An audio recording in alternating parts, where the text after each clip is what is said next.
Há pouco tempo a gente estava fazendo um programa aqui perguntando se iríamos ter mais uma guerra mundial, né? Então, assim, diante de tantos conflitos, agora surge mais um, né? Mas enfim, Marina, desculpa, complete.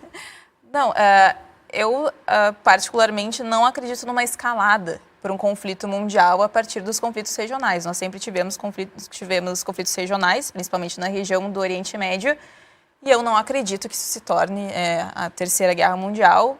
Não é improvável, mas enfim, é a minha opinião. Provavelmente o professor Gabriel discorda, porque ele levantou uma sobrancelha. E aí, professor? Assim, eu queria muito dizer que não tem nenhuma chance de ter uma guerra mundial a partir disso, mas eu estou realmente preocupado e eu acho que, assim, dos últimos anos, dos últimos cenários, eu acho que essa é a chance mais provável, porque... Isso considerando tudo que a gente está vivendo. Porque eu acho que a gente tem um cenário muito parecido, assim, lembrando que a gente tem 2 guerras mundiais anteriores no século XX para utilizar como uma base histórica, né? A história ela não nos dá as respostas, mas ela nos traz elementos para comparar e tentar entender o que está acontecendo. Eu acho que a situação ela é muito parecida com o início da Primeira Guerra Mundial, em que a gente tinha o conflito nos Balcãs, com uma grande miríade de grupos diferentes, com posições internacionais das grandes potências antagônicas, e que também ninguém estava muito disposto a entrar numa guerra por conta da Sérvia, né? Ninguém dava muita bola, nem mesmo para o imperador do Império Austro-Húngaro, Francisco Ferdinando, mas quando um nacionalista sérvio mata o Francisco Ferdinando lá em 1914, os países são meio obrigados a se mexer, né? Então, isso é o que a historiadora Bárbara Tuchman chama lá da síndrome dos canhões de agosto, né? Ninguém queria guerra, mas por conta desse mecanismo, os países são obrigados, para garantir os seus interesses e para evitar que um Estado saia mais forte do que o outro, a agir. Eu acho que os Estados Unidos não querem a guerra, especialmente com o governo Trump. Eu acho que a China não quer a guerra, não nesse cenário, não nessa questão.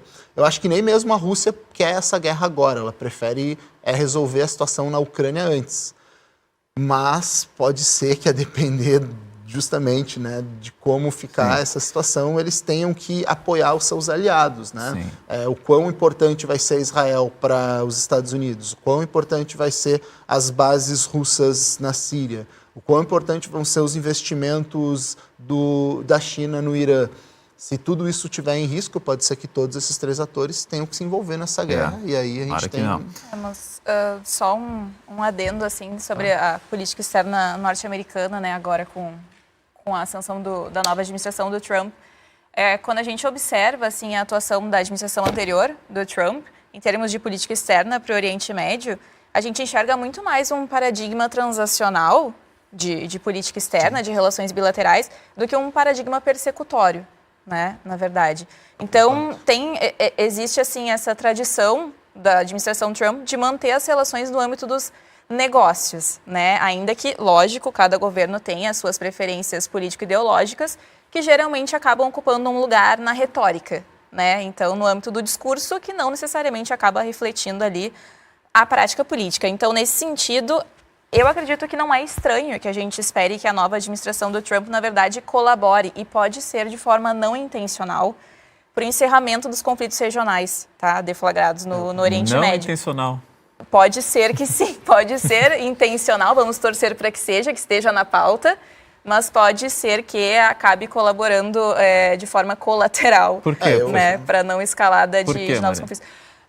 Porque, na verdade, muitos analistas têm dificuldade de dizer qual exatamente é a grande estratégia norte-americana nesse momento. E a ação política, muitas vezes errática, do Trump, como a gente observou na administração anterior, acaba dificultando ainda mais esse processo. Então, por isso que eu digo que talvez seja de forma não intencional, né? Nós não conseguimos ainda... Me parece que o Trump quer sair de vez do Oriente Médio para poder se dedicar a conter a China. Isso não significa entrar em guerra contra a China, mas a realizar investimentos econômicos, fazer a linha dura do comércio para evitar... Imagina uma guerra Estados Unidos e China. Eu não acho que é necessariamente isso, mas assim, todo o envolvimento dos Estados Unidos no Oriente Médio é dinheiro a menos que ele pode se dedicar, por exemplo, para investir numa indústria de semicondutores interna, que é justamente um dos grandes campos onde a China está avançando, né? Então, assim, e isso a gente viu durante o governo Trump. O Trump queria sair do Oriente Médio, não conseguiu, pelo menos não começou nenhuma nova guerra, né? Isso foi uma coisa. Então eu concordo com a professora Marina, mas eu acho que, assim, também, ao mesmo tempo, a gente tem a questão de que o Trump é um defensor do Estado de Israel e precisa ser um defensor do Estado de Israel por conta da sua base política. Então, ele está num grande dilema. Até quando eu vou defender Israel e até onde eu não posso? Mas que, de fato, o Trump preferia juntar todo mundo, botar numa mesa, dizer assim, qual é o cheque que eu faço para cada um, ele iria preferir isso. Eu acho que agora o problema é que é muito cheque para assinar e muito número nesses cheques.